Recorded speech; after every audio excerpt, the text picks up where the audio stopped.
What is up, everybody? Welcome back to the Open Mic Network. Sharky's coming in with a resub over on Twitch. 17 months. I appreciate it, buddy. Thank you. 18, 16 months total, or in a row. 17 total. I appreciate it. So we're we're not really going to be. We'll have some stuff going on the screen, but kind of the point of tonight's stream is to talk a little about the news that dropped today with WWE and ESPN. Kind of want to get your guys' thoughts. What do you guys think about the deal? What the effect will be on you? It's kind of weird. I've been fairly vocal, and obviously we are rolling on both YouTube and Twitch tonight. So welcome in those of you on both platforms. Glad to have you here. I will try to do my best to mention both chats on my end. That way, if you're watching on Twitch, you know what's being said on YouTube and vice versa. Sharky says he doesn't know how to feel about it yet. I've been I've had reservations about TKO and Endeavor as a whole from the jump. It's not something that really comes up a lot in the streams or anything like that, but knowing how I saw the UFC stuff kind of play out, I guess for me, I don't know. It wasn't, don't get me wrong. I mean, I think that there were maybe worse companies that could have bought the WWE. I mean, obviously, I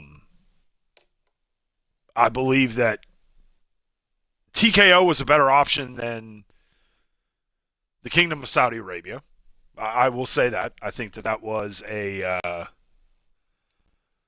was definitely a plus there. Sharky says we'll probably put more eyes on wrestling, more than likely. Yeah. And I do think so. But there were a lot of things in how TKO or how Endeavor, TKO is the side that runs WWE, but in how they handled some things very early on when they acquired the UFC. And UFC was definitely a unique business model, the way that they ran things, between the Fertittas and Dana White. It was different. And I think you have that, very similar to WWE. Say what you want about the McMahons or whatever. There's still, even in the time that they were a publicly traded company from 2000, 99, 2000, whatever that was, up until the sale, I guess, what has it been? 2 years? Maybe not 2 years fully that it's gone on. Maybe around 2 years. Even when they were a publicly traded company, it was still. Let's just get a match going here, so we have something visually going on the screen. Let's do a Bloodline Rules. Where do we want to go? Let me find an arena that I never use.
Are you guys hearing me?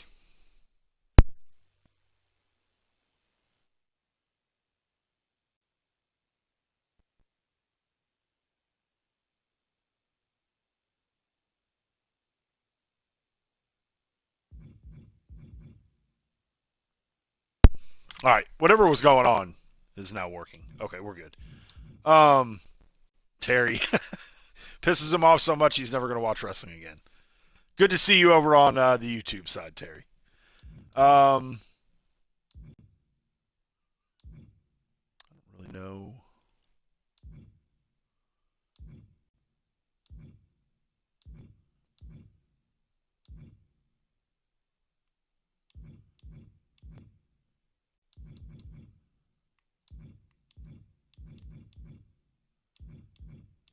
Let's do NXT. Why not? All right. But how can we? I have no idea who's going to come out in any of these.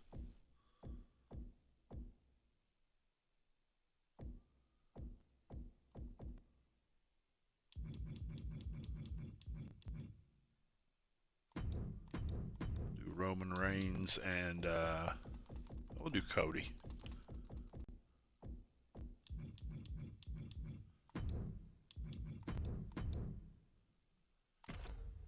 There we go. So, I feel like there was the UFC under the Fertittas and Dana White, and then the McMahons. Watching some things on YouTube, so you stayed here. Well, good. You're ad free over on YouTube, so there you go. But there was just kind of a small business approach to it when it wasn't run by a corporation. And again, I am of the belief that no matter what it is, whether it's an athlete, a business, whatever, like, I think that,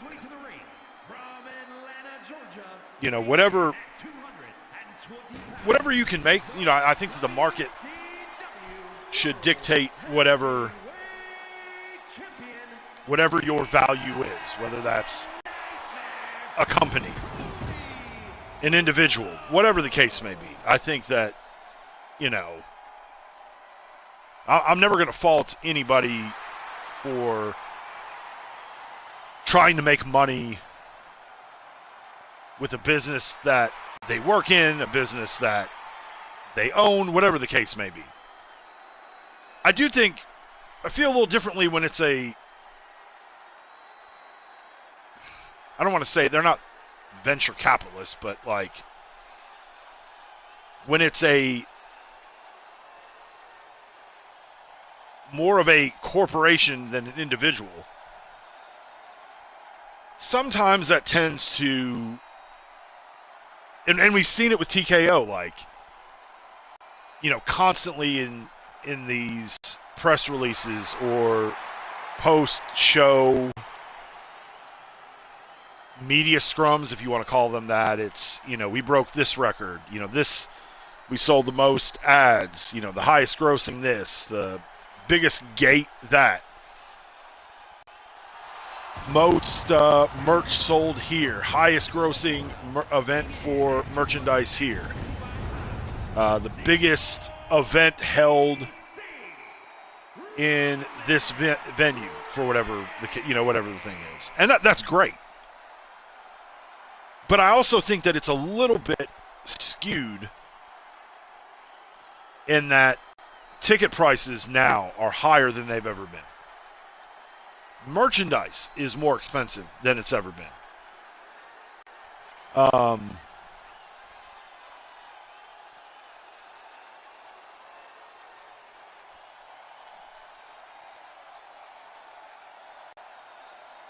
Seems like we're running a little slow on YouTube for some reason.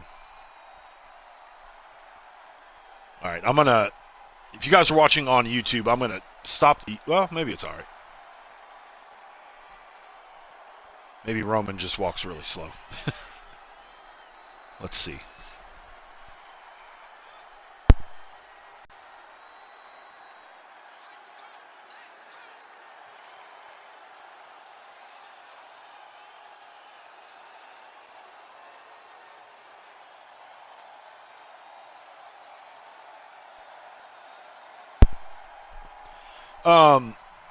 But yeah, so I think from a financial standpoint, it's easy to kind of plant your flag on those things when the amount that you're bringing in is very dependent on the amount that you're charging for whatever it is that you're charging for. And again, you do you. Make as much as you can, but I think you're going to hit a wall at some point where people just are not going to either be willing to pay, or in a lot of cases, they're unable to pay. Wrestling is not, and we see this all around, concerts, everything. More expensive to go to these things than ever before. It's just the reality of today's market, I guess. But wrestling, for the most part, is always... Why does it have me... Okay, for some reason it had me as Roman.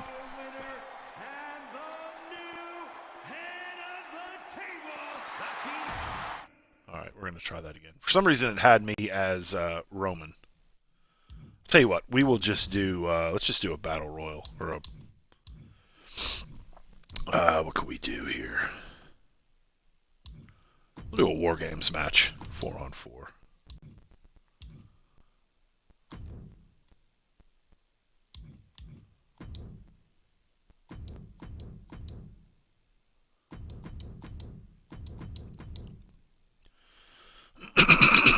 Yeah, we'll do OG Bloodline.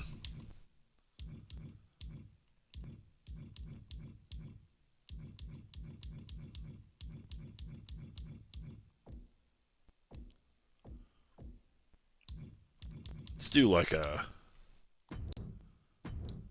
classic.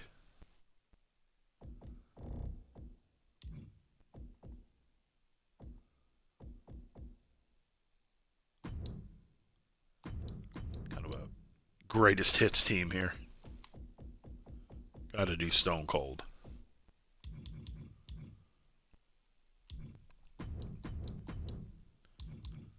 And who else could we do?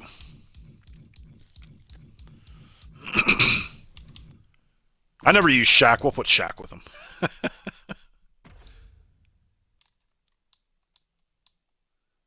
We'll just make sure we're not one of the guys. So, you know, one of the things that WWE always did a really good job with, and they actually talked about it in the WrestleMania 9 documentary, they always wanted to have an affordable ticket to every event. And for a long time, that sweet spot was like a $25 ticket. Obviously, as you know, the years went on, that was more of maybe like a $40 ticket or something. But still something that, like, yes, you might be in the last row of a venue, but at least like a family could go and it was somewhat affordable. And that mentality, that business approach was the same even when they were a publicly traded company. And then at some point, obviously TKO looks at things a lot differently. And, you know, if we look at, let's say, this past year we had, a couple months ago we had, a slew of releases, or in some cases contracts that weren't renewed.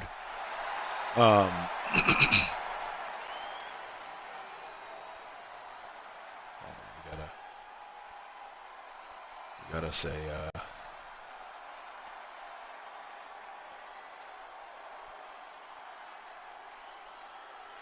bot over on the Twitch chat.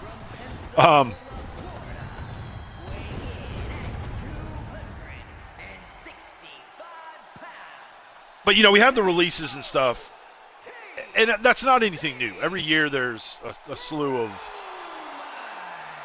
releases. That's not a TKO thing.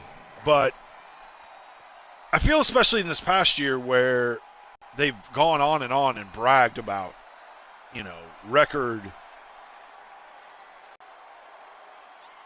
amounts that have been made in all these different areas. Like,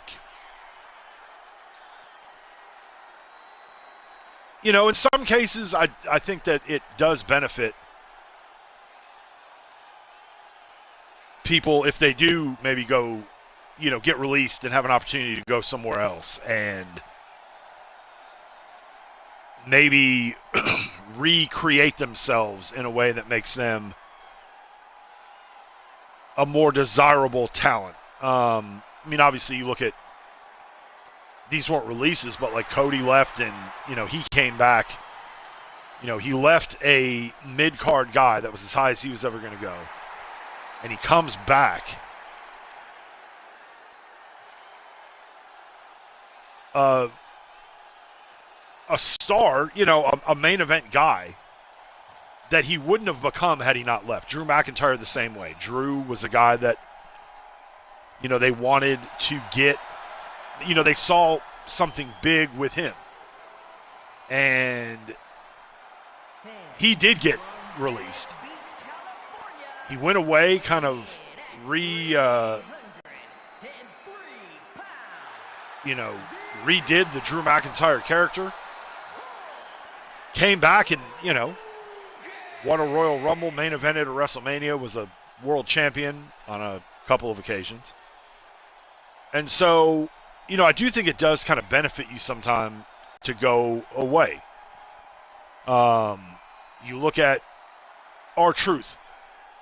Late 90s, he's in the WWE. He's a tag team guy. He's not anything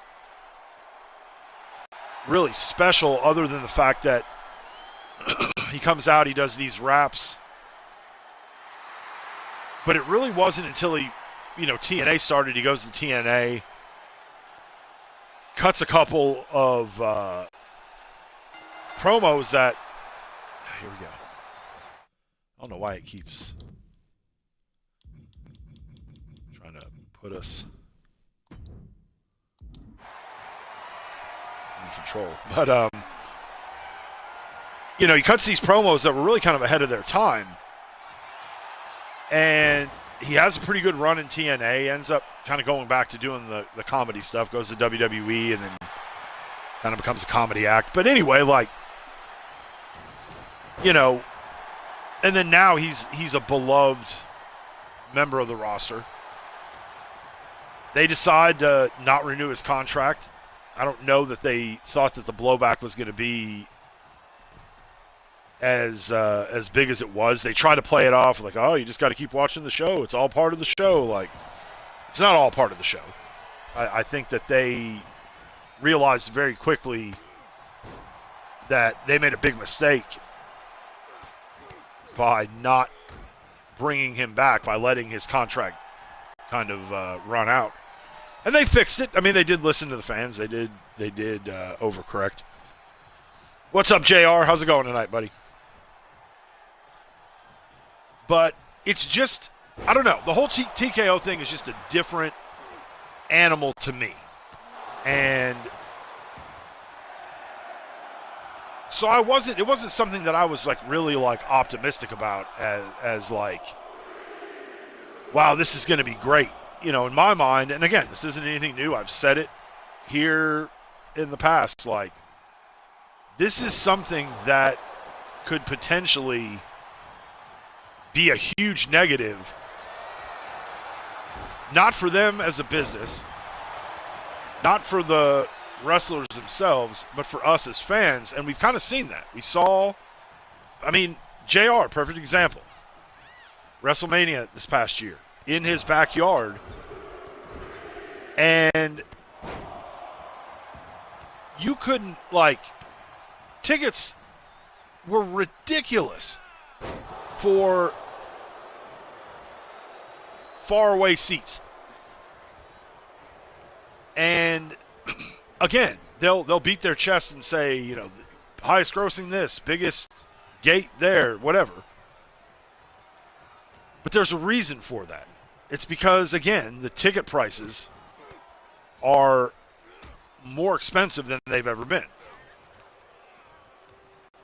And you can't try to compare it to something like, yes, if you're a wrestling fan, WrestleMania is our Super Bowl, but it's not the Super Bowl. If TKO comes out tomorrow and says WrestleMania 42 is going to be live on ABC Saturday night and Sunday night of WrestleMania weekend, okay, that changes it a little bit. Then maybe that does kind of put it on a higher tier. But it's always been a pay-per-view or a PLE, as they like to call those events now, because there's not pay-per-view. But it's a different thing. And now when you look at like the big thing that they hyped up over SummerSlam weekend was Survivor Series at Petco Park. And I haven't dove in. I live nowhere near San Diego. I won't be attending Survivor Series. So I haven't looked at the tickets. But if I go based on how they've done Money in the Bank, SummerSlam, WrestleMania, all these things, it's all about these experiences that they're selling. It's not even, I want to sit as close as I possibly can. It's buy this experience. You get to go in this special door over here. You get a lanyard.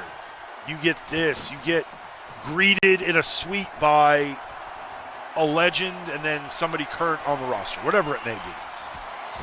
And what exactly does that mean? Like, if I buy a ticket to Survivor Series and let's say Rhea Ripley is not on the card, but she's the one that's going to be making an appearance in the suite. Is Rhea going to be hanging out with us the whole show and watching the show? Is she popping in for 5 to 10 minutes before the show even starts and then bailed? What exactly are we talking here? And so it's about these experiences, which are astronomical when you look at how much they cost, but how many people, to me, that's not a sustainable thing. You might find some people that have a lot of extra income that they're going to throw at something like this.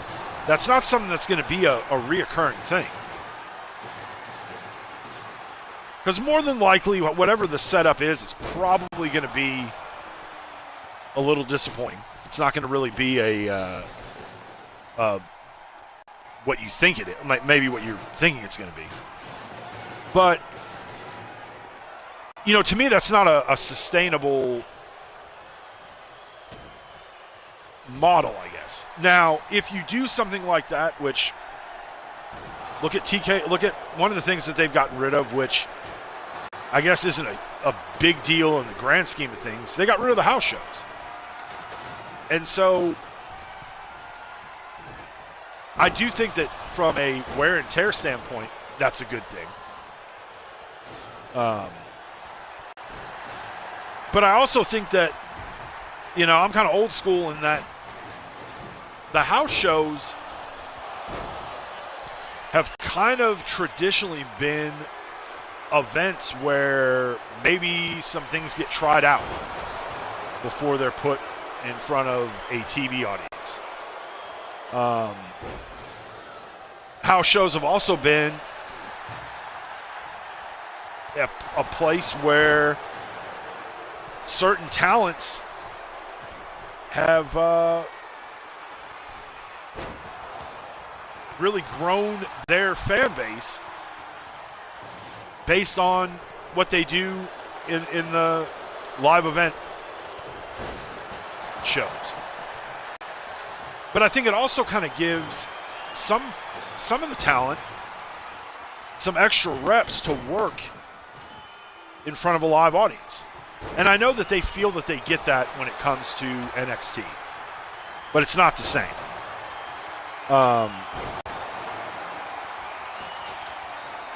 And again, that could be why maybe we don't have the level of star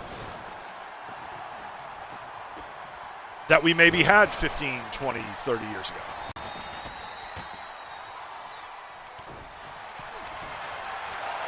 The whole deal is freaking insane. We as fans are getting fucked. Yeah, it's and here's the thing that's weird, JR.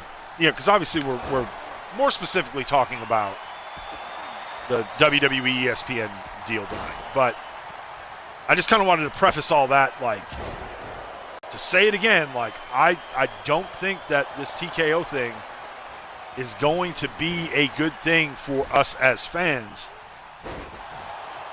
over the long haul. Like, they got a little bit of... They benefited from WrestleMania 40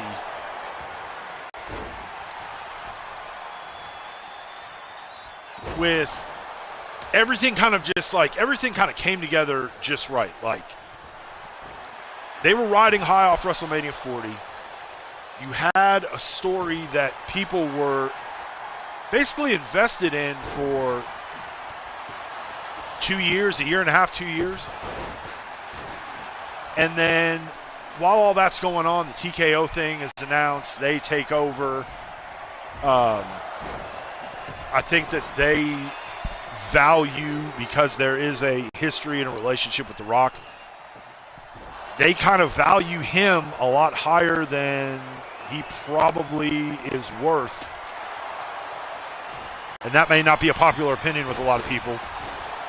I used to love The Rock. I'm not a huge Rock fan in 2025. But, you know, they had him involved in everything leading into WrestleMania 40. They were going to do the weird, whatever it was going to be.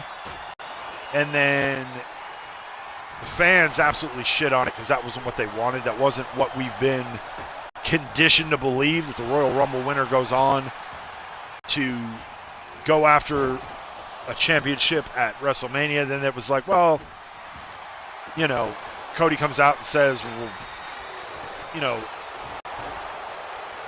I don't have to face him at WrestleMania. But it goes against the entire idea of what the Cody Rhodes character is. Like, it just didn't make any sense. The fans shit on it. They change it up. I think that, you know, there's probably a lot more to that story than we know. And maybe at some point that, like, the behind-the-scenes stuff, the real behind-the-scenes stuff will kind of be a more public thing. But I think that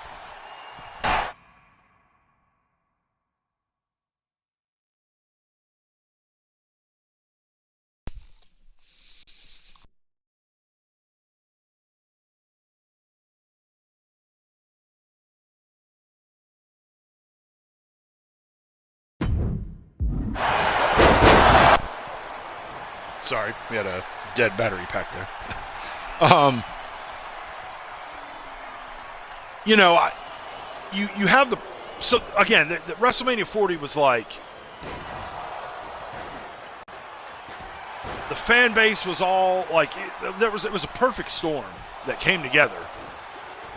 And I think that, you know, maybe they overestimated what they really had. And again, like, if you look back at as great as that WrestleMania 40 came together, you know, I think that it was worth the wait to not put the belt on Cody at 39. Like, I thought the story, everything just came together just right. But then you look over the last, you know, and I think that a lot of people maybe overvalued Triple H in the creative aspect, because I think that even over the last year and a half since WrestleMania 40, there have been some good things that have happened creatively. Also been some not so great things. I wasn't a big fan of how the Cena turn went down. Not that I care one way or the other. Cena is not, I'm not in the Cena demographic, I guess. But what can we do here? Let's do a TLC. We'll do some.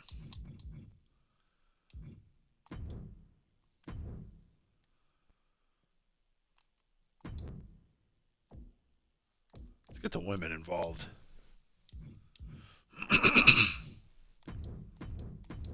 We'll get some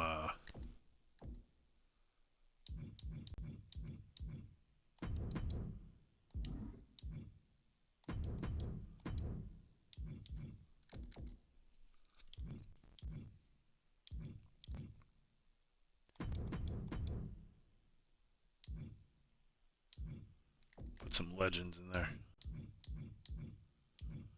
Bull Nakano.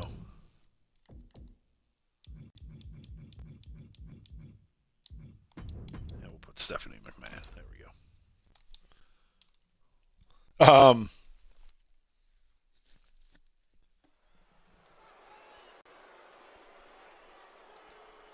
So, you know, you look at the Cody championship run, and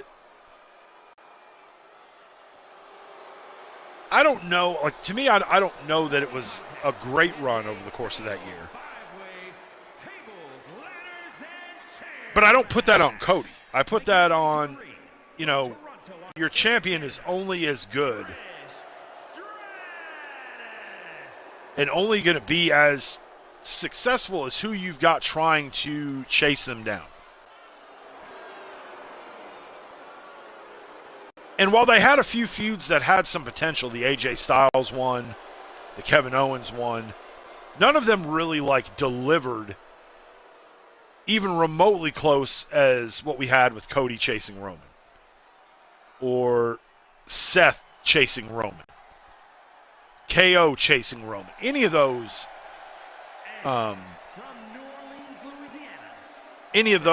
particular stories.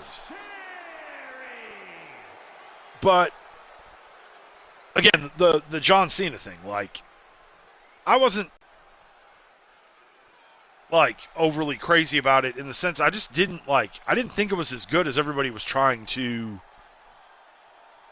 make it out to be, like putting it on the level of Bash at the Beach 96, and it wasn't even, not even close. And maybe some of what hurt that was whatever the hell was going on with The Rock, and then The Rock doesn't show up at WrestleMania. And so, I mean, again, there was a lot of goodwill, a lot of positive stuff that kind of worked to their advantage. And they've definitely look to strike on it, look to take advantage of it, and that's great. But you know, you go from let's get on, I guess, with the topic of what tonight was, the whole new home of the PLEs. Like, so you go from the network, which I think from a streaming app, a streaming platform, they definitely, from, like, I don't know that you could have had a better app than they had when they had their own standalone WWE network. The interface was super user friendly. The library, it was easy to find whatever it was you were looking for. I loved that they had basically in the app, on the website, whatever, they had a 24-hour, like they had a live feed going 24 hours. And so, obviously, if there was an NXT live show, it was on, live on that 24-hour main player. The pre-shows and pay-per-views on that 24-hour main player. All that stuff. The ability to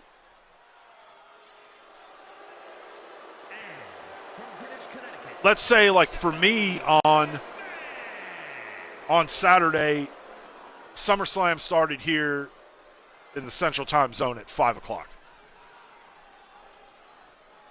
We were having that day, we had my youngest, we had her first birthday party that day. So we had family and friends over. Everybody kind of rolled out about, probably 4 o'clock. And then after we got everything kind of like cleaned up and taken down and everything. It's Bull Nakano, Terry.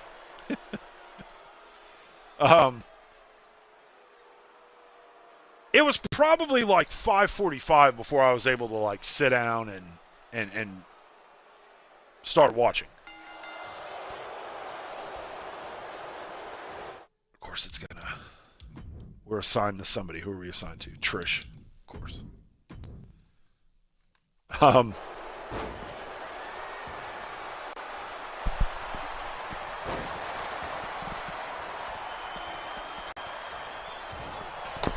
had to get a drink there. The great thing when it was the network as a standalone thing,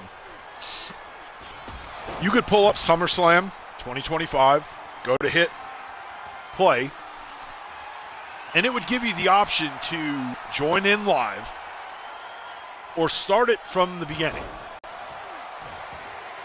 which was great because you could just jump right in if you didn't care about what you may have missed, or you could start the whole show from the get-go and be great. A lot of times, especially with some of the longer shows, because the one thing I was able to do because I was so close to the start, I was able to jump in live and then rewind back to the beginning and start. Some shows you don't have that ability, especially if you're jumping in maybe 2 hours in, 3 hours in, whatever it might be. And so, if I think back to like some basketball seasons in the past when it's been something like Royal Rumble or something, we may have had a game that night. And so I'm not getting home until maybe 9 or 10 o'clock, maybe even later. And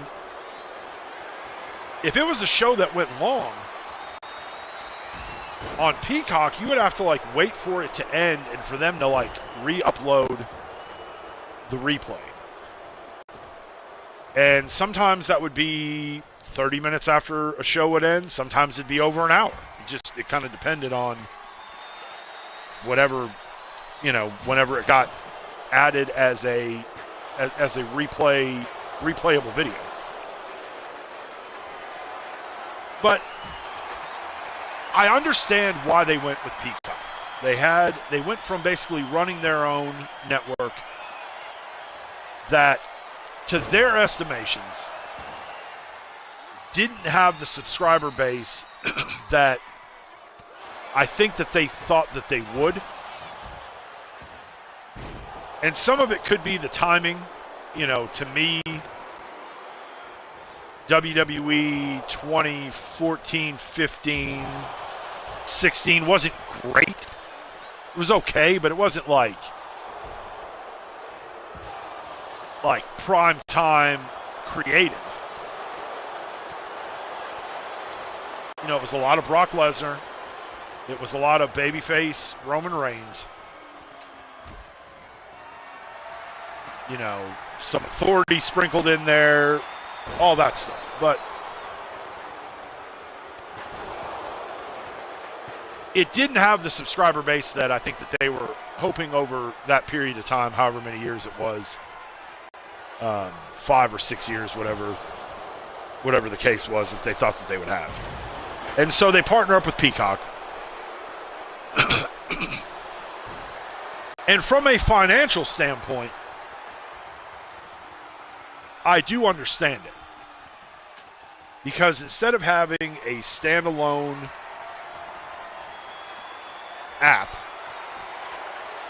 that you're charging $10 a month for, because they even had talked about at different points, like with the network you would get all the minor PLEs, but then they thought about maybe charging for the WrestleManias and the SummerSlams and the Royal Rumbles, which I don't know that would have worked, because I think once they started giving it away, and giving it away isn't necessarily the right way to word that, because you still had to pay $10 a month for it. But I think once they took that toothpaste out, I don't know that they would have been able to cram it back in. But NBC, Universal, Comcast, Xfinity, the owners of Peacock, the owners of NBC,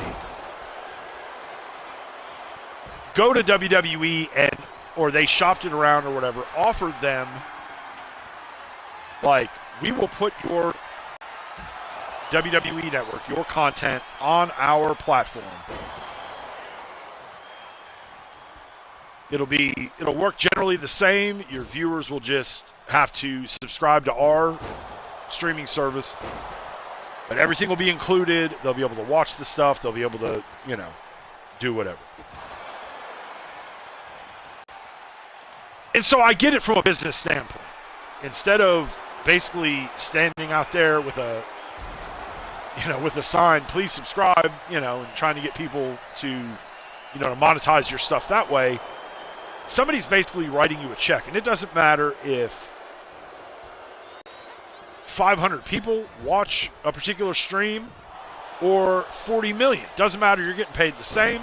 Doesn't matter how many people are subscribed. You're getting paid up front regardless. So I do understand that. And with the integration with NBC and with Peacock, I do think that it probably, I don't know to what degree this would have been, but it probably got some eyeballs on the product that would have never watched or got invested in the shows or the company or whatever, because they had Peacock and it was there and it was a part of it. People probably tuned in that way. I don't know what the level of rate that was, but I'm sure more people probably watched stuff via Peacock than they ever did during the run of the WWE Network, with the exception maybe of that first couple months that it started, February of 2014. And then that first WrestleMania 30. But still, I'm sure the last couple WrestleManias probably way outdrew those as far as eyeballs on the streams and stuff like that. But then the talk, and for me, like on a personal level, since this thing went through almost 5 years ago, it ended up saving me money, because I wasn't paying $10 a month for the WWE Network like I did from, day one. I was a subscriber day one, and was a big fan of the model. I thought that it was a great idea. But again, I was also in on the streaming stuff like way before before it really blew up to what it is now. So for me, I was like, oh, this is awesome. But Peacock, because we have Xfinity as our cable and internet provider, which also owns Peacock, since this whole thing went down, we have had Peacock for free since all of the content moved over to Peacock because it's just been included in our. Let's try the Bloodline rules again. It's been included in our stuff, so I've saved $120 plus tax every year because Zoo Revolution. Because it was included in our stuff, which was nice. But go Rowdy Piper and CM Punk.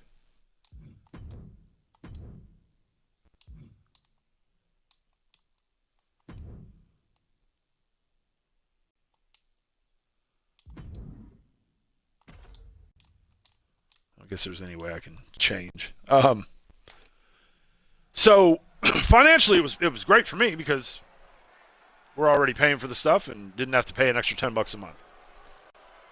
Now the one thing, and I said this a couple years ago when the TKO stuff started. If you looked at how they eventually moved all of their stuff to ESPN, and one of the things that they did when they partnered up with ESPN and ESPN Plus was they made their pay-per-views exclusive to ESPN Plus. Now, I used to be a huge UFC fan. It probably even before before the TKO stuff, I wasn't keeping up as much. But I also had friends that on a very regular basis would get the fights. And so we would all get together and everybody would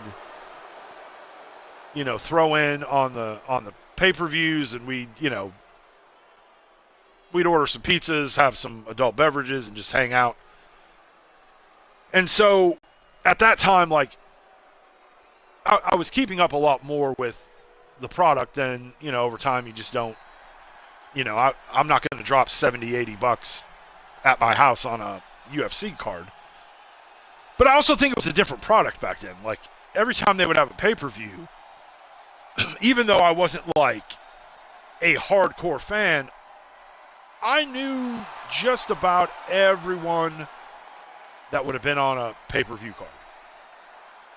And then over time, now I'll look at it, and again, I don't keep up with it like I did before, so obviously, I'm not going to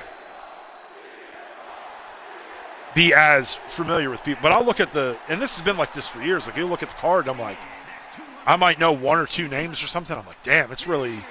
So I do think it's good in the standpoint that the sport has grown, and they're not reliant on the people that were household names in that business anymore.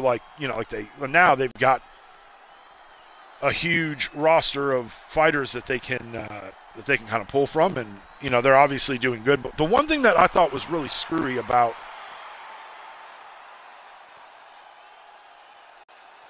the ESPN thing was that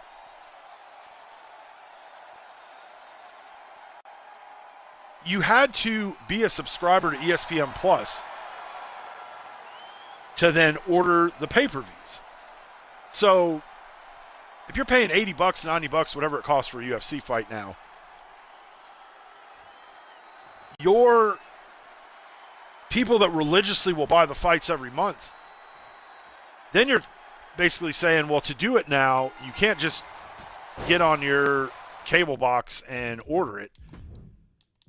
You've got to subscribe to this streaming service to then have the ability to pay the $80 or $90 to order the fight, which them putting, they're still charging for it. It's not like you subscribe to ESPN Plus, you get the fights. No, you subscribe to ESPN Plus for the privilege to then order the $80 fight or whatever it is that a UFC fight costs these days.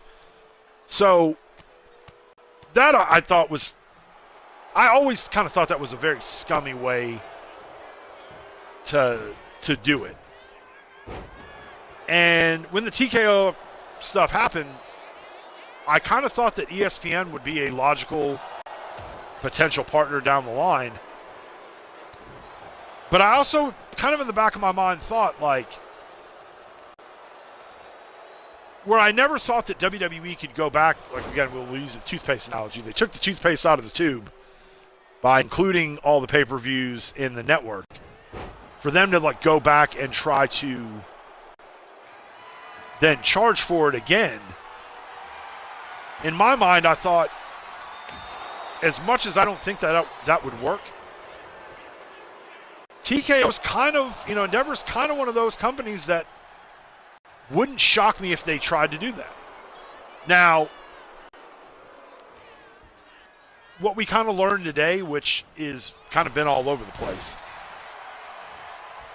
that doesn't seem like that's going to be the case. If you have at least as far as we know, if you have the service, the ESPN, whatever they're calling it, direct-to-consumer or whatever, then the pay-per-views are going to be a part of that. You're not going to have to, like, pay a pay-per-view charge after the fact, which is good. But then, my first thought was, all right, well, I'm not going to drop $30 a month to then add this new ESPN service, which essentially, because we do have ESPN Plus,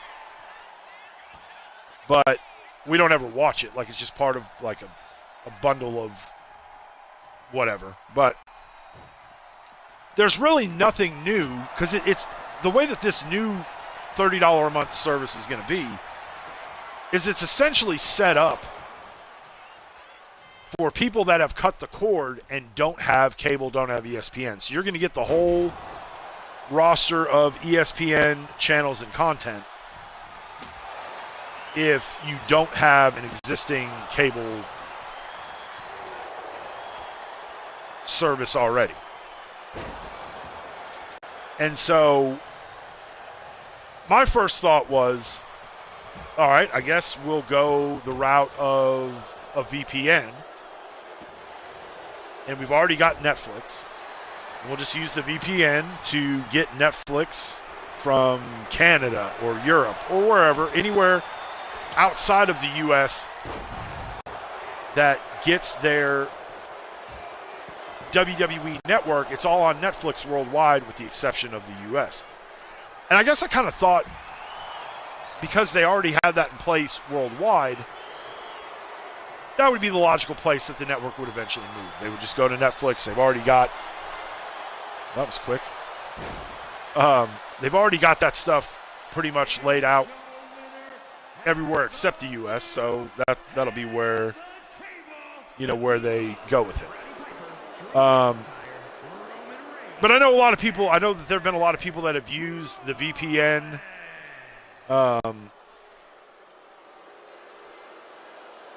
option as a way to use the old WWE network, because there were a lot of countries that still utilized the original WWE network. So I thought, all right, well, I'll just go that route, and let's do something. We'll do like a battle royal, I guess, or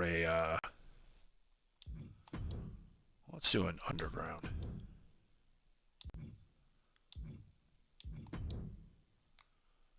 Battleground Las Vegas. We'll do this one for you, JR. Go Rob Van Dam.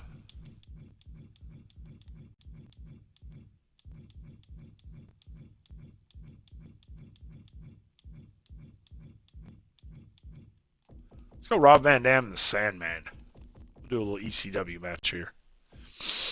Where you at, Sandman?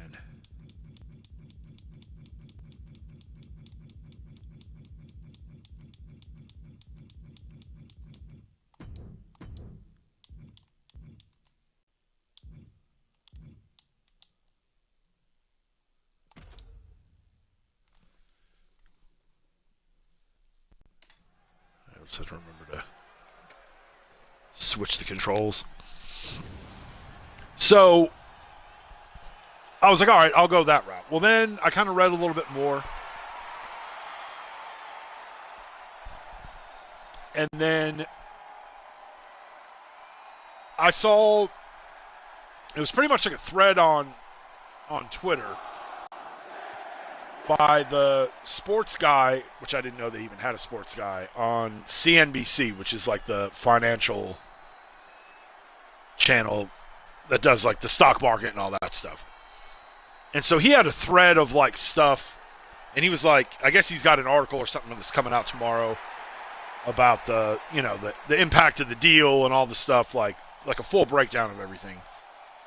And so he's kind of answering questions, and one of the things, you know, that was thrown out was, and I don't even remember what the question was, but his response was that don't worry if you already have ESPN through a cable provider already, or a service, whatever it is, that you won't have to then add this direct-to-consumer ESPN. All you'll have to do is just authenticate your existing stuff with, like for me, I'm with Xfinity. You just basically authenticate, yes, I have Xfinity, here's my stuff. It authenticates it, and then you're good to go. And it's included in what you already have. I was like, all right, well then, that's not bad. But then tonight I was reading something else, and it had like somebody else had like a breakdown of stuff. And it listed all these providers, and there were two that weren't a part of the group. One of them was Xfinity, which is probably the top cable provider across the country. And then next was YouTube TV. That those two at this time were not a part of that authentication process. If it started today, you would have to then add the additional service, which doesn't really make a whole lot of sense when you look at the list of stuff that's on there. I don't know. So I don't really know where it stands. But then, like, the other thing that really kind of blew my mind as I was kind of reading, and again, I didn't, like, watch a press conference today. I didn't, like, dive deep into everything. You know, I was just kind of, like, picking up little bits of info on it here and there throughout the day.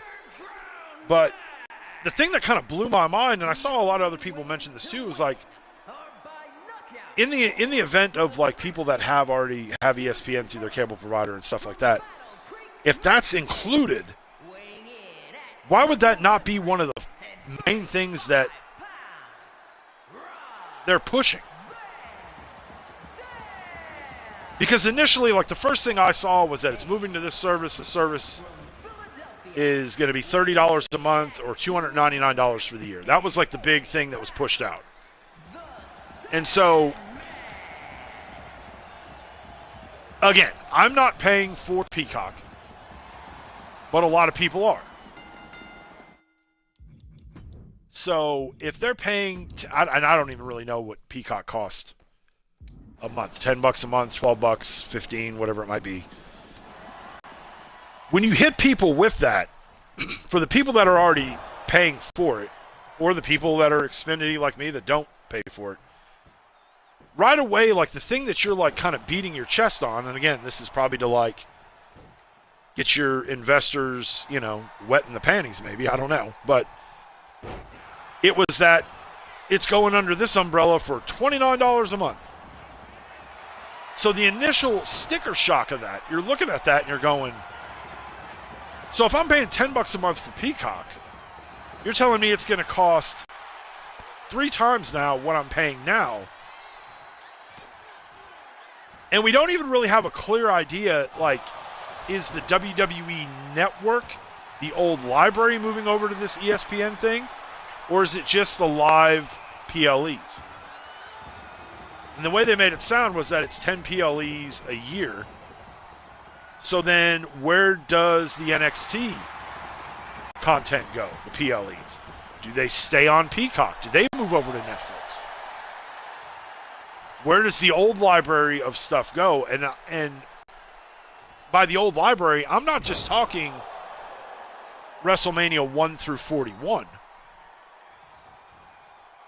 I'm talking about Tough Enough, the documentaries, the behind-the-scenes stuff. All those things, the Hall of Fame archives that go back to the first year they did an actual Hall of Fame ceremony, all that stuff. Where does all that content go? Around the world outside of the U.S., all that content is on Netflix. Does that mean it moves over there?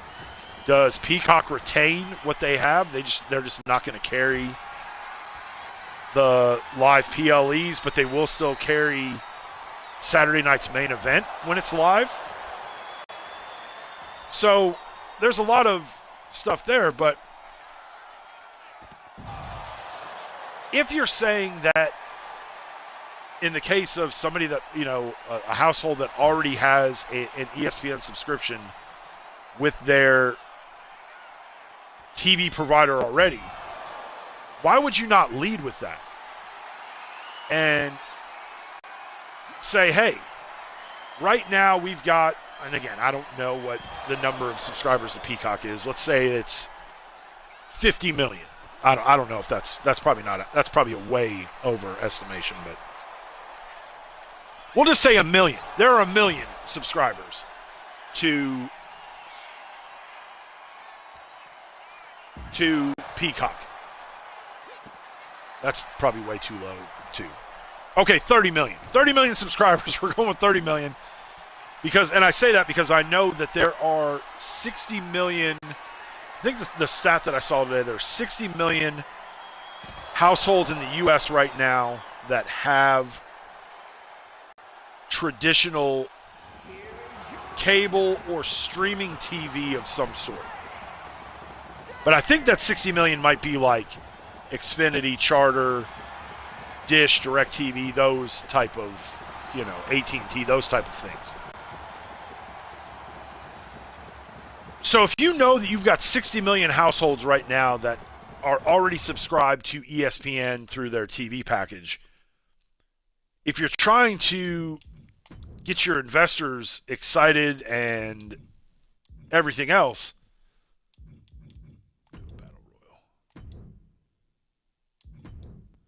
why would you not, we're talking about Saturday night's main event, we'll use that one. Why would you not lead with that and say, right now we've got a potential 30 million eyeballs that could be watching our content. That's jumping up to 60 million plus whoever signs up for this service that's cut the cord and not using traditional cable as their way of watching TV. I would think that would be a pretty good number. Like, to me, that is a more valuable number if I'm an investor or a stockholder or whatever it is. That, to me, is more valuable than, like, coming out and beating your chest going $29.99 a month. Because that means nothing to me. Because, again, if you're going just based on eyeballs, 30 million versus 60 million, that's 60 million as of today. That's not including, to me, like, all the bonus stuff is the households that then sign up for the service that have cut the cord and want ESPN content. Whether they are WWE fans or they are people that are going to consume the content, whatever. That to me is all extra. That's bonus. That shouldn't even be factored in because there's not a tangible number today. There's not a subscriber base because this thing is still, 3 weeks, 2 weeks, I guess, away from becoming a live app. But again, all I saw was $29.99. So in that sense, I think that probably, you kind of buried the lead a little bit in, I forgot we had Ric Flair on here. I don't remember why we had Ric Flair on here.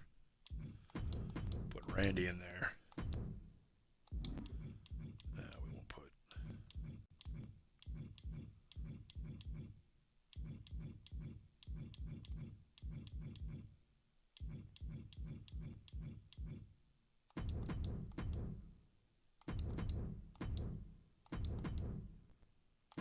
Cody in a suit.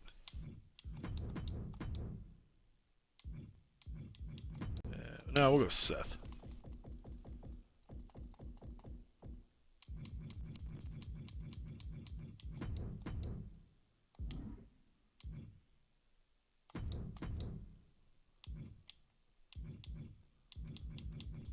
Can't believe there's not a way to turn that off. So again, I don't know where it stands.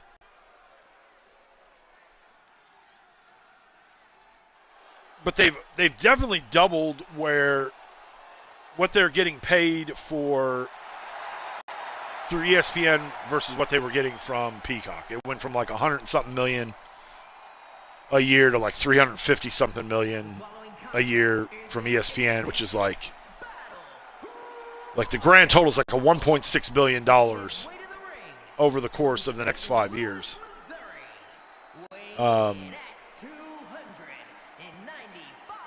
But again, for people, and this is kind of where, you know, it's a lot different now that we've got kids because obviously, you know, they watch the different Disney channels and Nickelodeon channels and things like that. Even though a lot of times they want to watch the same stuff over and over on like Disney Plus, but so having the TV package that we have makes sense for us, even though, like I said, they watch a lot of stuff on Disney Plus. You know, my wife and I were ahead of the cord cutting thing before it was cool. And, you know, at the time, you know, we were looking at like we just weren't watching a lot of TV. We weren't really home a lot. And so for me, you know, putting a little better money towards the internet was a lot more valuable to me than having a TV package that we weren't really watching anyway. And so we got rid of cable, and we did that for a couple of years before, before it was kind of like the cool thing to do and where a lot of people were doing it. And so, you know, today, obviously, you know, back then there was no YouTube TV. I think one of the years that we had cut the cord, it was when Madden 25 came out, the original Madden 25. That came out in probably, 2015, whatever it was. The one that had Barry Sanders on the cover. But if you got, like, the $100 version of the game, it came with a year subscription to the NFL Sunday Ticket on the web. So you had to watch it through like a computer or a laptop or something like that. You couldn't, it wasn't like you were getting the ability to watch it on the TV. But I was like, well, hell, there we go. We can watch all the, any game we want to watch NFL-wise. And that was like the first year that they did it where you could actually like stream it online. But, we watched a lot of,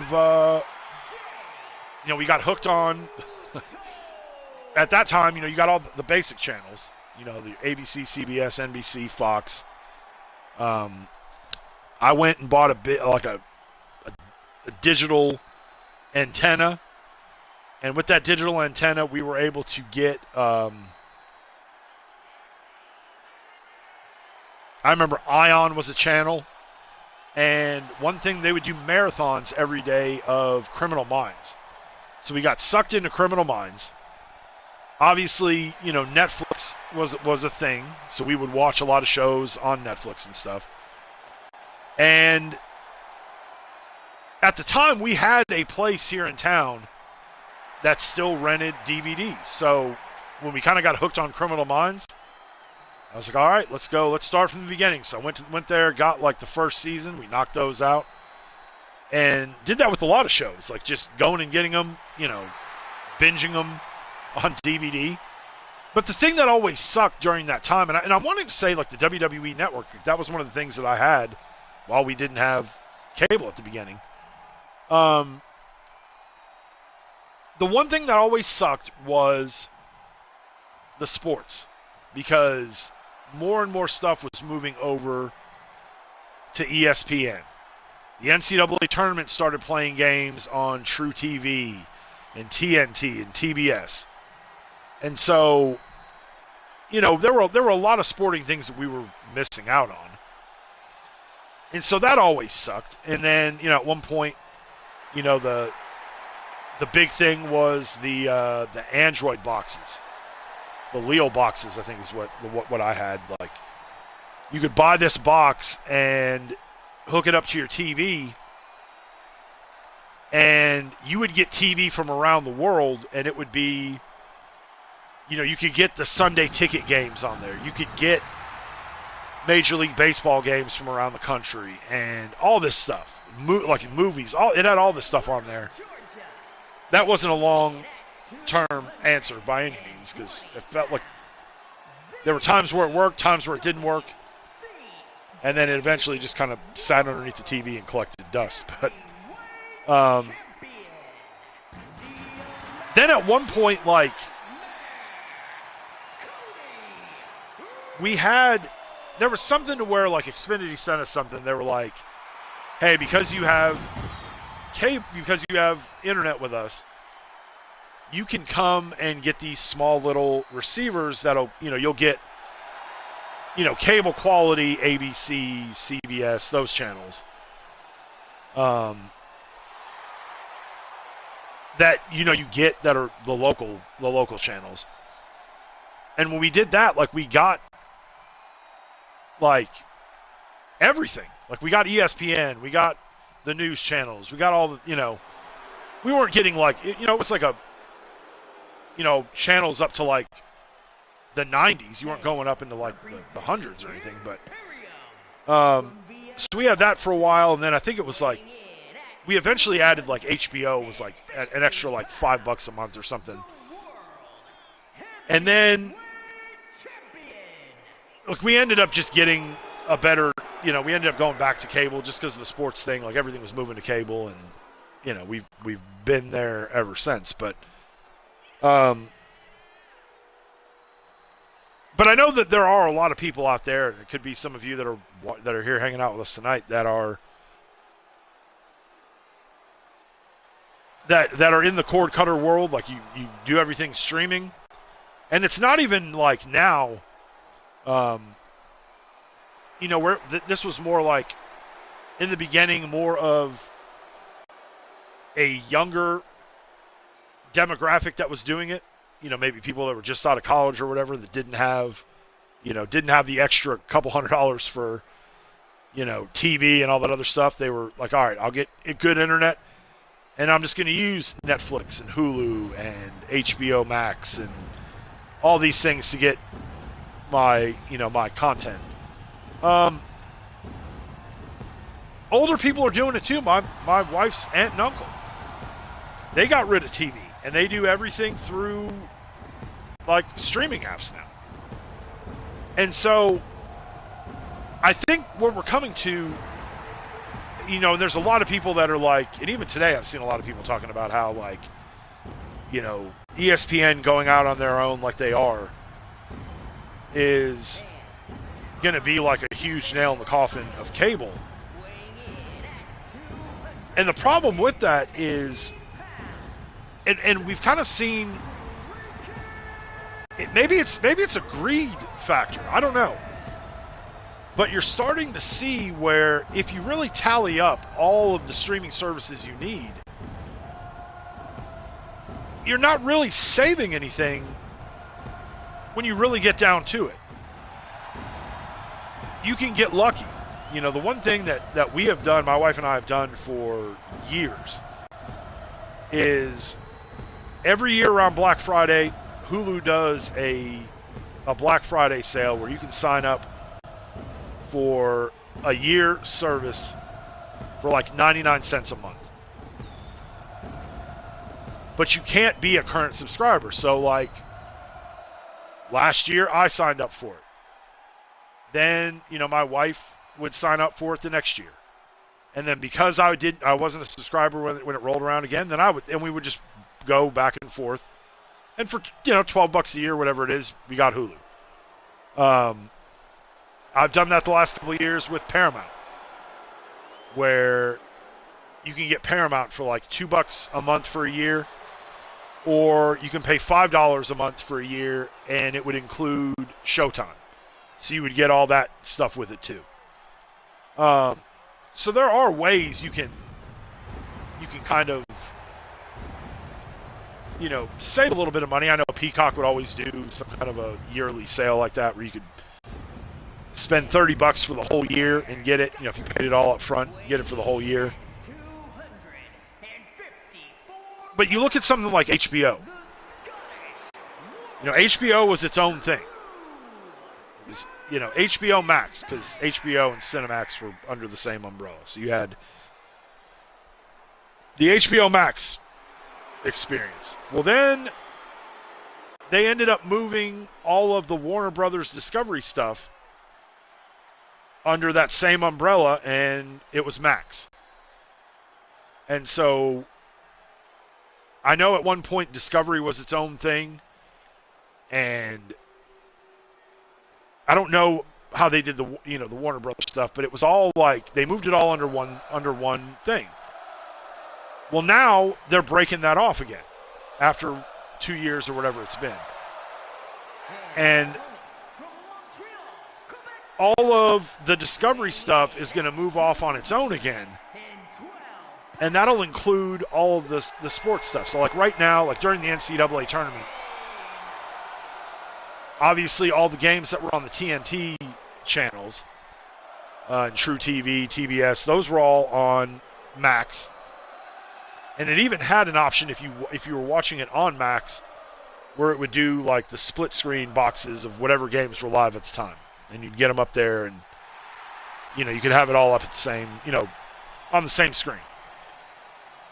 And then, obviously the NBA stuff was on, the TNT, NBA, and NHL TNT stuff was a part of Max. You could watch it live on there.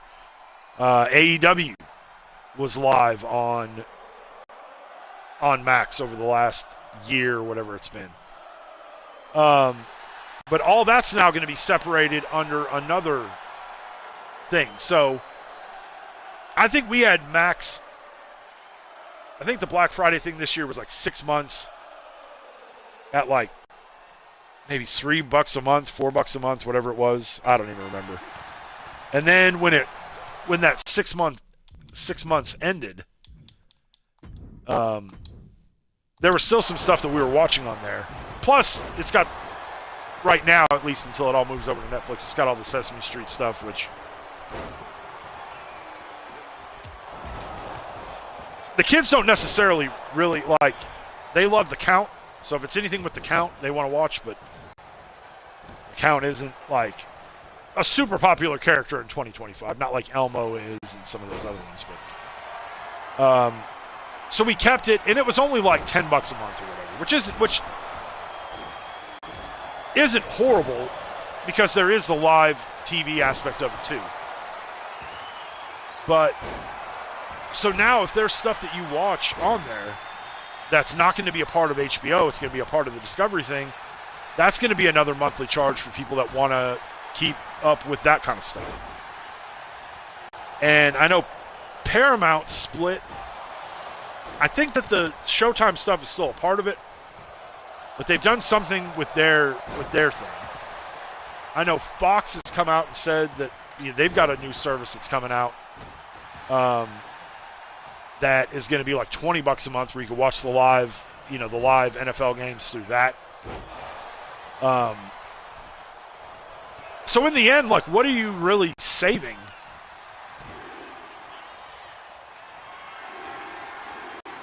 Which kind of sucks if you're trying to still get the content that you want to watch, but you don't want to have 350 channels.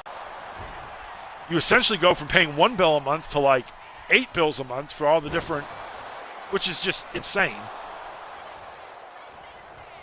Then, of course, all these places started cracking down to where you couldn't, like, if you've got a family member that's got HBO and you get Netflix, you're like, all right, I'll give you my Netflix login. You give me your HBO login. We're good to go. You can't do that anymore. They've all started, really cracking down on that, which, I get. That I understand. But it's just, to me, it's just we're in, like, a crazy time. And I don't know that this is going to be a very sustainable model for the long haul. And again, it all goes back to, and again, I hate to say this because I'm not somebody that's got any issue with capitalism at all. Like, make whatever the market dictates. And, it's the same with the WrestleMania tickets. If you've got a market that is willing to drop $800 on nosebleed seats, then, hey, man, strike while the iron's hot. That's not going to last forever. And it's probably going to affect your bottom line at some point. But if you're just in it for the quick cash grab, quick money grab, then, hey, I guess strike while the iron's hot. But cable screwed up when people wanted the ability to have an a la carte method to where,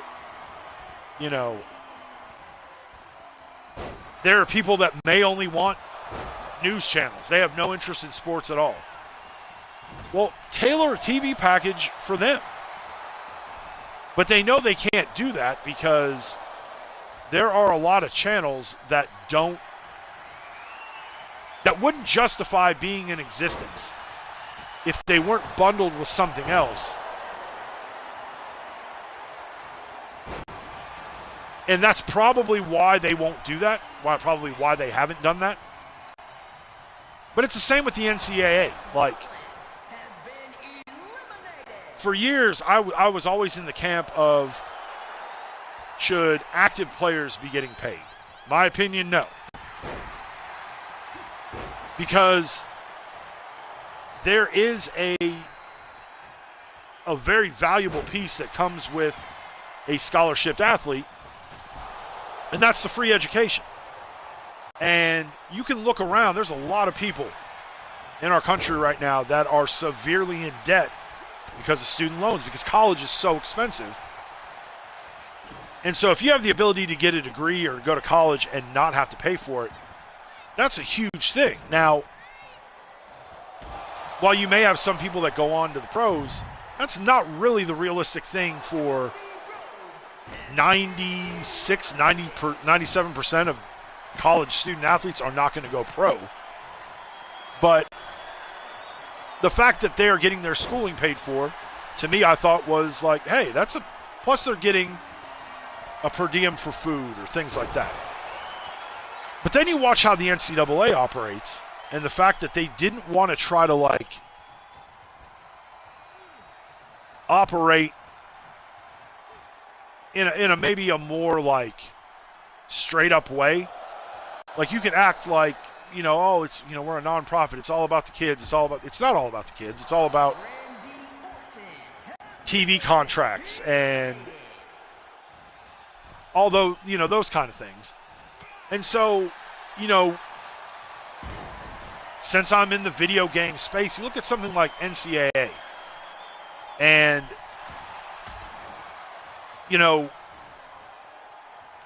coaching the last 10 years that I have had some kids that have been in the NCAA in the college football game that, went on to didn't play college basketball, but also were football players and went and played, Division I football all around the country.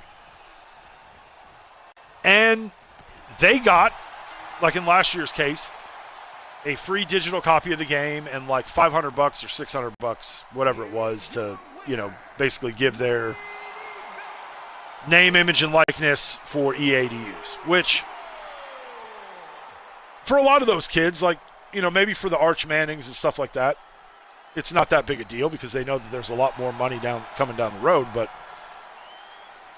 for a kid that's like the backup safety at MTSU, that's a pretty big deal. Like, the fact that they're in the game, like, that's a pretty cool thing.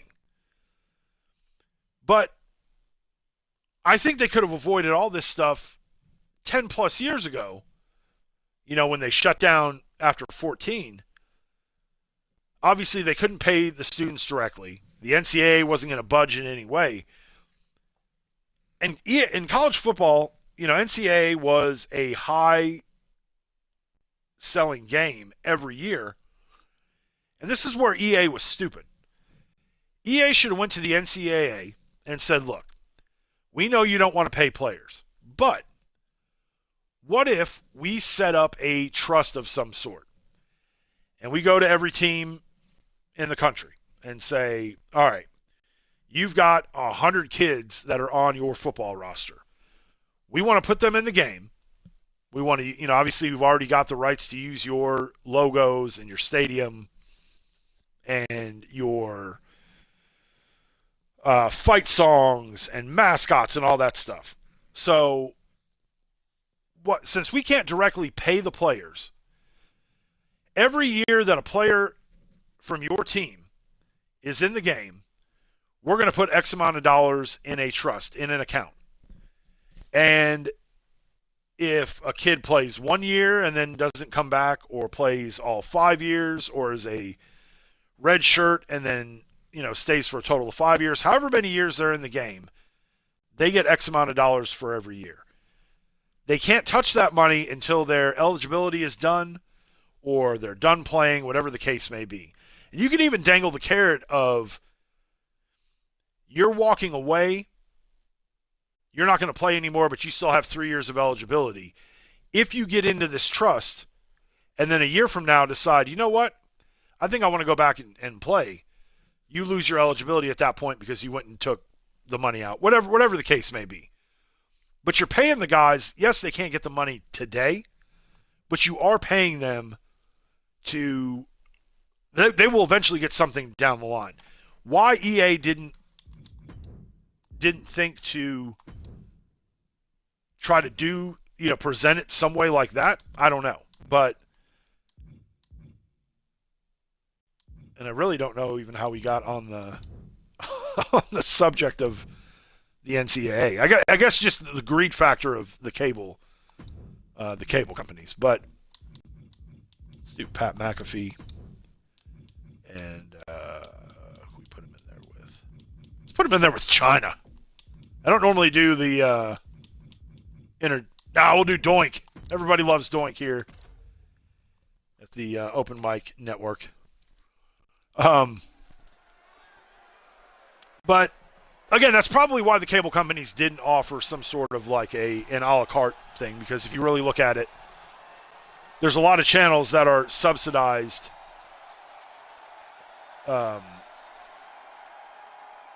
based on being in a certain tier of your cable package. And so,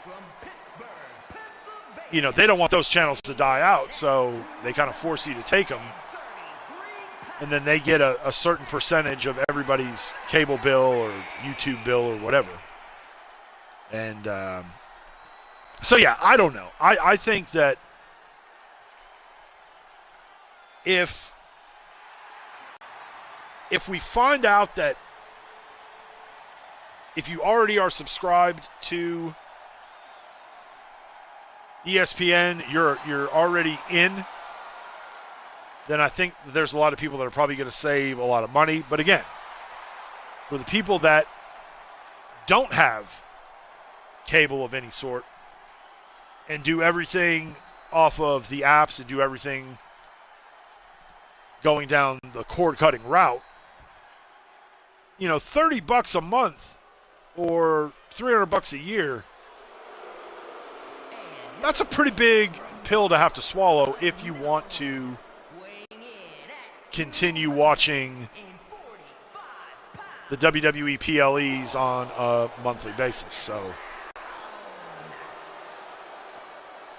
And this is where, and again, I'm not following AEW at all. I've got over a year's worth of Dynamites on my DVR. Probably less than that because I'm sure they started deleting themselves to make space. But, this is a time where I think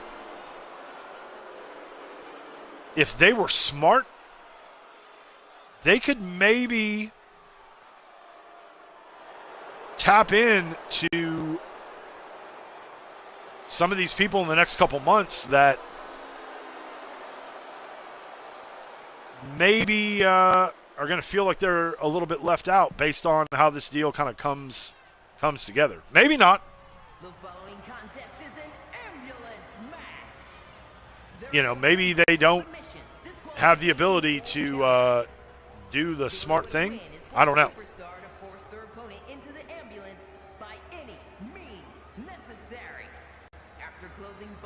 But I think there might be an opportunity there. The difference there is if you want to watch their pay-per-views, you have to order it on pay-per-view, or you have to order it, through a, Triller, whatever app they use for their pay-per-views.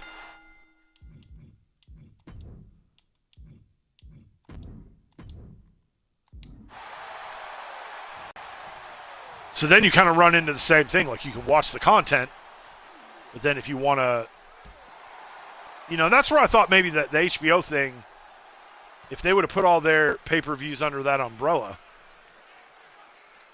I mean, I know at some point they were talking about where you could order them through eventually the HBO app, but now that they're going to be pulling all of the sports stuff off of HBO and putting it on another platform,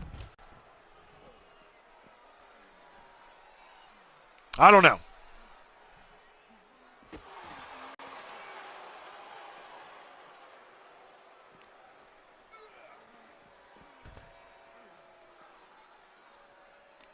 Well, I feel like I've talked for an hour and a half solid about all this shit. Today was just kind of a weird. I knew they weren't going back with Peacock. I figured it was gonna. I honestly thought it was gonna be Netflix. But knowing the history between Endeavor and ESPN was always one of those that I thought was going to be a possibility. And again, I hate, my idea is not to necessarily be the devil's advocate for the sake of being the devil's advocate. I look at this stuff a lot differently than probably a lot of other people do. Definitely different than your average fan would. But I also think that this is stuff that I was saying a year ago, 2 years ago. Like, let's not be, in the case of Endeavor buying WWE, McAfee's got a football in there with him. Now Doink wrestling the football away. Oh! McAfee takes the ball to the face, courtesy of Doink the Clown. And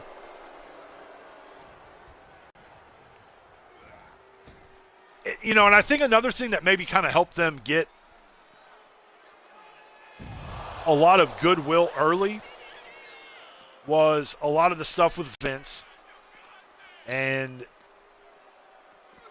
again, it's the world we live in where people that aren't even, doesn't affect them in any way, like, still feel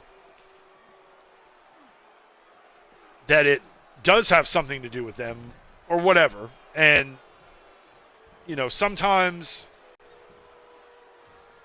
and again, by no means were we like spinning gold under Vince by any stretch of the imagination, but I think it's a different animal. As big as WWE had gotten, at the heart of it, it still was kind of a family business, just on a much bigger scale. And then now we're kind of wading into waters that, you know, we're essentially talking about corporate wrestling. And it's, I don't know.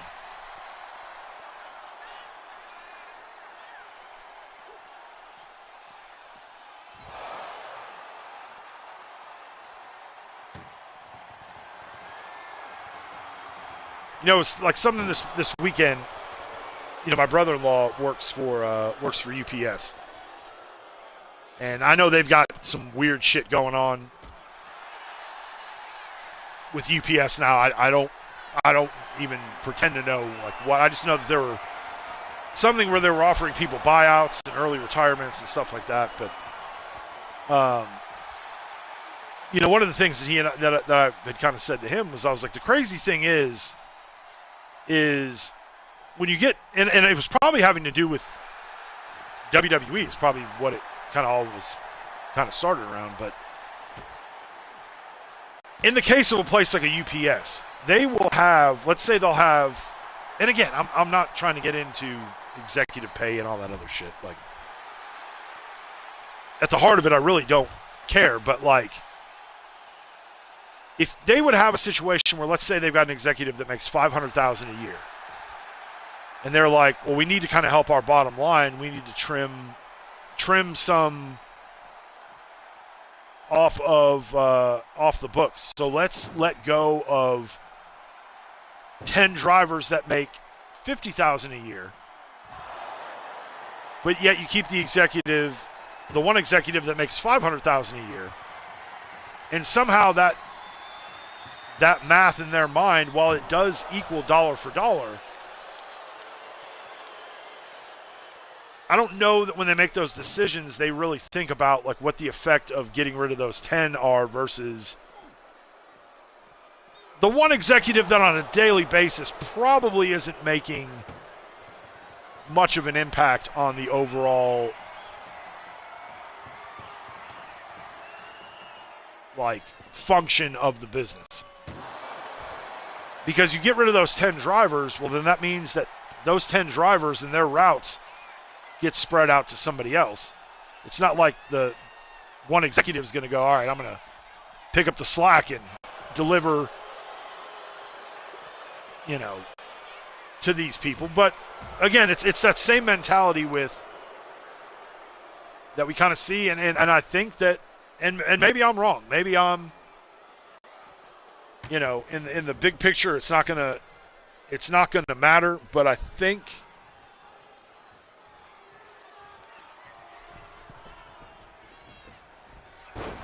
in today's economy, I think you're going to find less and less people just willing to continue to throw money at stuff when everyday things are more of a priority than being able to watch Bad Blood. Especially when you're going to have to pay a lot more to watch Bad Blood.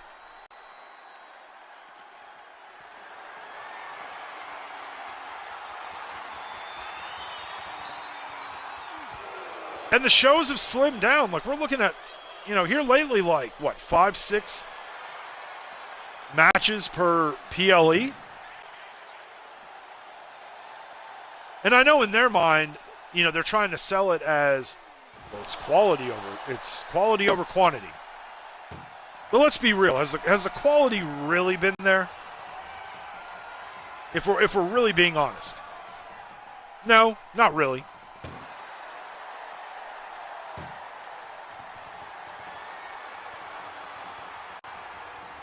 Again, I think you're riding a wave that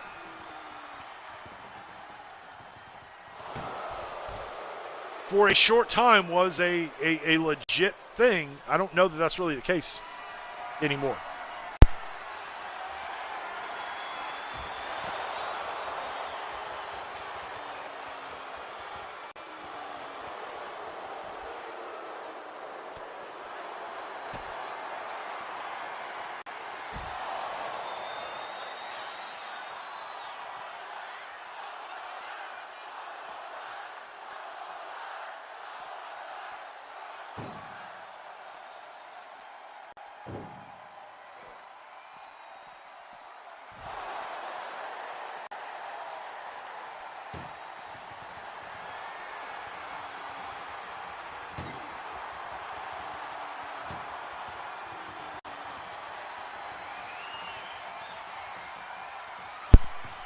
So in the end, is it a good thing? Is it a bad thing?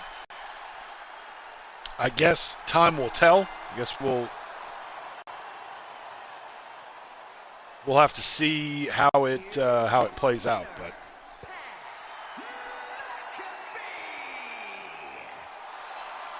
I just kind of get the feeling that at some point this TKO experiment is not going to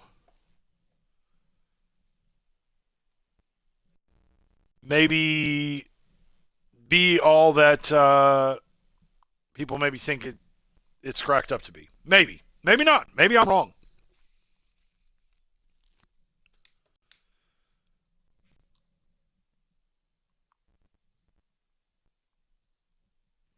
But on a lighter note, we do have our next episode from the Open Mic Universe dropping on YouTube tomorrow. 3/12, I believe, is when it will premiere. If you want to come and hang out, when we do the premieres, I always will be here live while the new episodes premiere, and you can hop in the chat if you want to while we go live. But tomorrow's episode was kind of a fun one. I did something I have not done to this point with the Universe series, and I think it actually came together pretty well. But we'll have some Elimination Chamber implications as starting with this week's Raw. We do have some qualifying matches, both on the men's side and the women's. There'll be 3 qualifiers coming for both the men and women on the WWE side as well as the WCW side. We do know Becky Lynch, the Women's Royal Rumble winner, has already made her decision. She is going after Nia Jax in the WWE Women's Championship. So the Women's Elimination Chamber will decide who will go on to challenge for the WCW Women's Championship, which is currently held by Raquel Rodriguez. On the men's side, the Men's Rumble winner, Damian Priest, has not announced his choice for who he is going to be challenging at WrestleMania. As it stands now, the WWE World Champion, if you are not a current viewer of our universe, it is The Rock. And The Rock has been a big steaming pile of shit on the WWE side. He has got his version of the Bloodline. He's the High Chief of the Bloodline. And pretty much run off all of the original Bloodline members. And then on the WCW side, the current champion is AJ Styles, but he will be defending the WCW World title against LA Knight at Elimination Chamber. So it'll either be AJ or LA Knight that will go into WrestleMania as the WCW World Champion. And Priest has let it be known that he will make his decision before Elimination Chamber. So we will know at some point heading into Elimination Chamber what the men's chamber match will be for, which brand that winner will go on to WrestleMania and challenge for. And then next Friday, August 15th, we're going to do another live Universe special event. It's going to be Clash of the Champions. It's going to be a WCW exclusive live event we're going to do here on YouTube and on Twitch. And we did it a few months ago for Tribute to the Troops. And we had a lot of fun. And had a lot of fun when we did the Hogan stream. I guess that was about a week ago, 2 weeks ago? 2 weeks ago, I guess. So it's always fun to do the to go live with our universe stuff, and that will that particular event on the calendar will be 1 week before Elimination Chamber. So there's probably going to be some Elimination Chamber relatable things that we will see at Clash of the Champions. We had that happen with Tribute to the Troops. That happened before Starrcade. So the same thing will apply there. And then Elimination Chamber, and then it'll be WrestleMania. It'll be WrestleMania before we know it. And I'm really excited to see how everything plays out. There's been some things that have been in motion for months in the universe. And the destination was WrestleMania. So we'll see how all of that plays out. But I think that's going to do it for this one tonight. Appreciate JR and Terry with us over on YouTube. And we've actually had more people throughout the night watching on YouTube, which I think is awesome. So thank you guys for being here. If you're not already subscribed to the channel, hit that subscribe button. The streams and the videos are not like tonight. Tonight was just kind of a venting session, bitch session, current events kind of thing. But if you are new to the channel, you can check out our section, our video section here on YouTube. We've got the universe. We are in year 3 in the universe, and I'd say originally it was a streaming universe. We used to do it, do the entire universe on stream, and then moved it. So I guess we're kind of like WWE. We moved it from Twitch over to YouTube and moved it offline. But the episodes are more like laid out in an episodic way. There's commentary that, again, that's the one positive of doing it that way.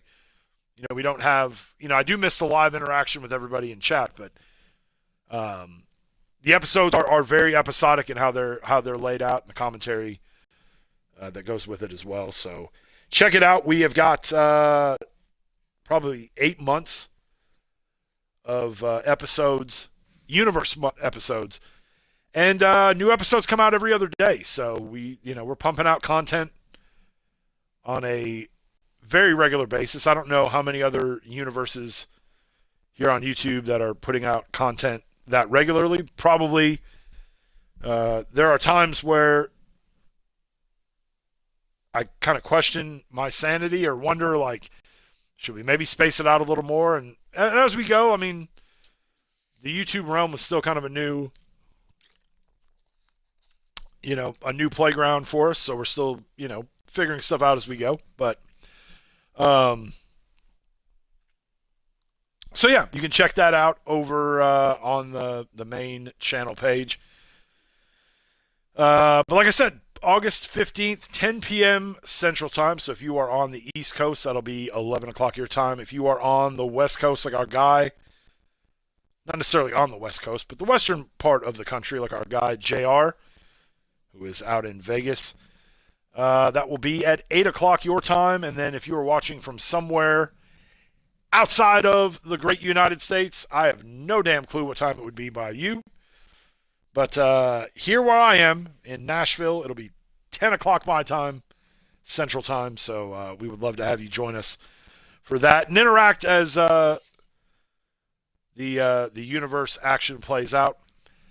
And yeah, so that is what we got. I appreciate everybody being here tonight. I know it was kind of a last minute thing, but I guess in the end, I don't really know how I feel about the new home of the WWE PLEs. I guess there's still a lot of things that need to kind of be figured out and answered. But I'm not super crazy about the TKO stuff. So we'll see. Maybe I'll be wrong, and if that's the case, then oh well. I'm a big boy. I can admit when I'm wrong about something. But we'll just have to see how it plays out. So thank you, everybody, for being here. We're going to say goodbye to you guys on YouTube and on Twitch. I don't think I don't even know if anybody's on. Is anybody on right now? We've got nobody in the Twitch chat. Everybody is over on YouTube. We'll go to JR. He's playing a little bit of marbles. If you want to play some marbles with him, you can do so. That's where we'll go over there. Obviously, we don't have that ability to do it on YouTube, which kind of sucks. But actually, I know what we can do. Hold on, I'm smart. See, that's the problem. This is like these places need to. I'm not saying I want to leave and go anywhere, but you could hire me as a consultant, and I could do.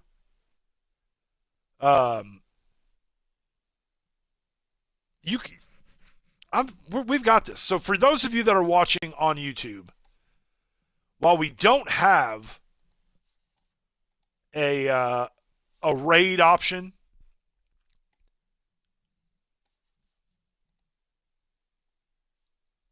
I just figured it out. So YouTube, send me a check. So what we're gonna do, because again, we got more people over here on YouTube than we do over on Twitch. He is streaming on YouTube as well. Follow the link in the chat. It'll take you to JR's YouTube page. If you are, some people are just YouTube people, some people are just Twitch people, and that's cool.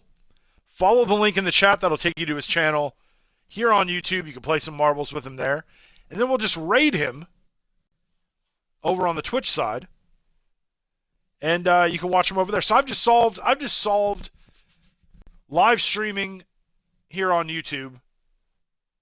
Don't have the raid option, but we can drop a link in the chat, and you can follow that to go hang out with him. So, telling you, I'm missing out on some money because I could solve some problems, world problems too.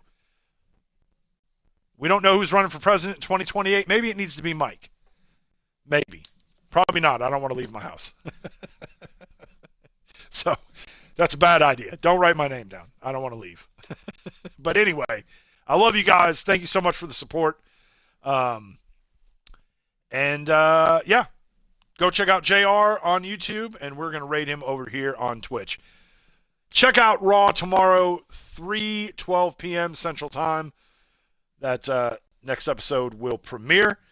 And then join us next Friday, August 15th at 10 p.m. Central Time for Clash of the Champions. You guys have an awesome week. Kick some ass and whatever it is you've got to do. And we'll see you again real soon. Have a good night, everybody.